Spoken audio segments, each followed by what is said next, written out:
Okay, got the windows done here, framed around, but our siding doesn't have anything on it. So what we're going to do is screw together a 2x4 and a 2x6 to make an angle piece that'll fit on this. But it'll go all the way up to the top and all the way to the bottom, then overlap some. So we'll get those glued and screwed together. Got them right there. We'll get them put on the four corners. Yeah, I should get a before and after. This is the, in the sun, this is a before putting up these trim pieces.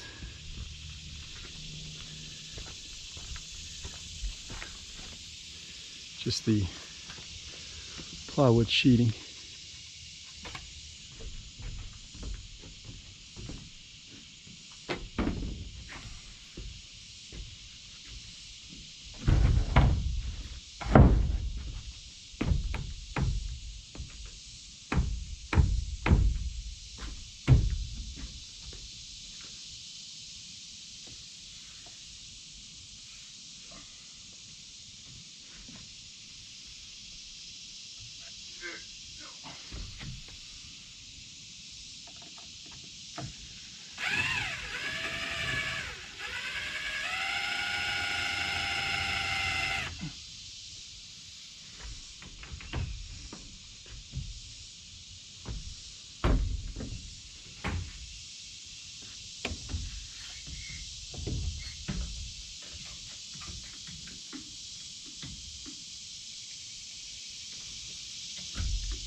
Now we'll put a few more screws in there, but that's pretty much the idea. It covers up the corner.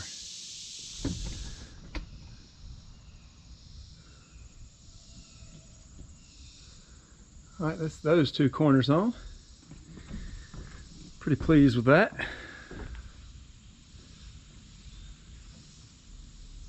think it looks pretty good.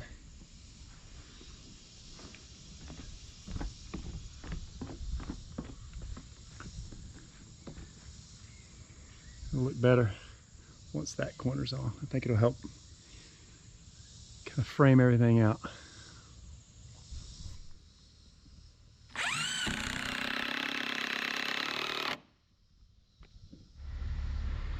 All right, just finished putting up the corner trim pieces, and I think it looks nice. Even the back side. Oh, spider web.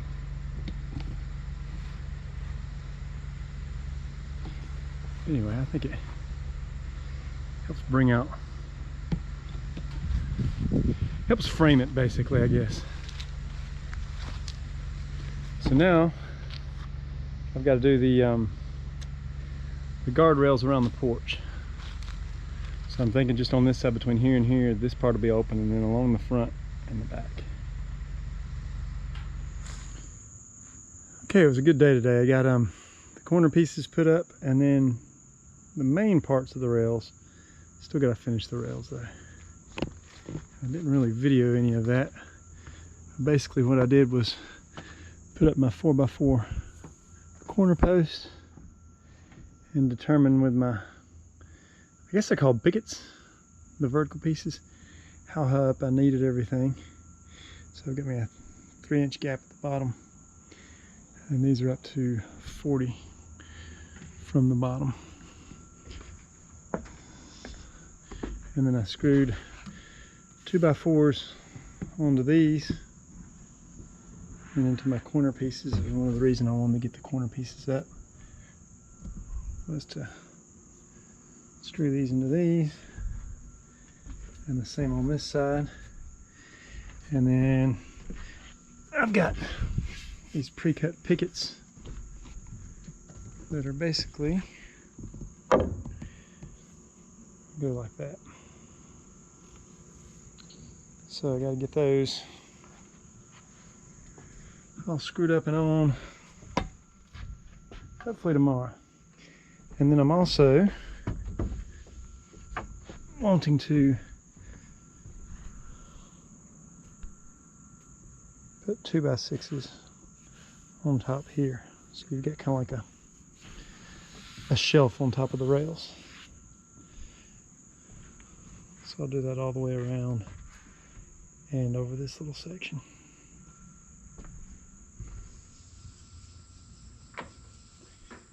Alright, what I've got is my railing all the way around, and then I've got my balusters.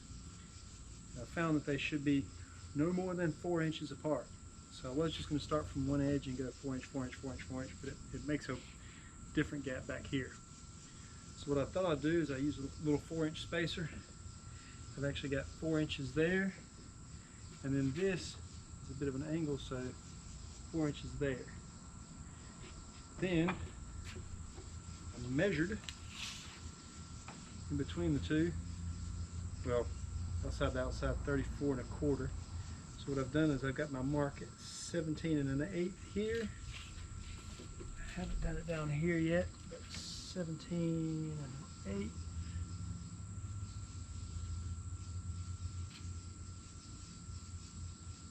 And what I'll do is I'll start my center baluster here and then go 4 inches, 4 inches, 4 inches all the way out. So it'll be less than 4 inches here and less than 4 inches here, but it will be even.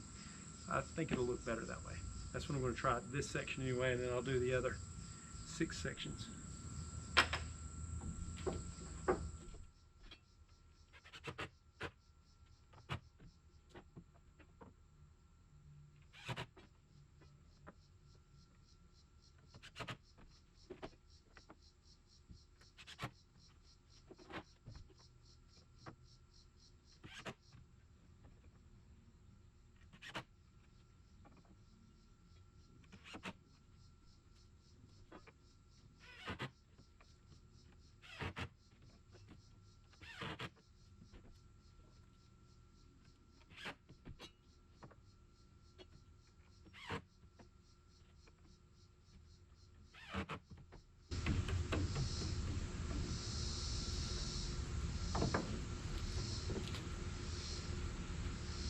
And that turned out pretty nice, I think. But just like that, I've got balusters. Nice and evenly spaced. And great to wiggle your head on. Well, the main thing is the spacing makes it so children can't put their head through there or get their bodies through there. You could get a leg through, but not your head. A leg. So, but you shouldn't be trying to do that anyway.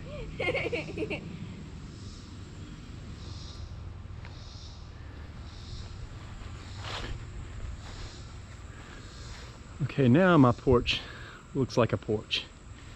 It's got handrails and balusters.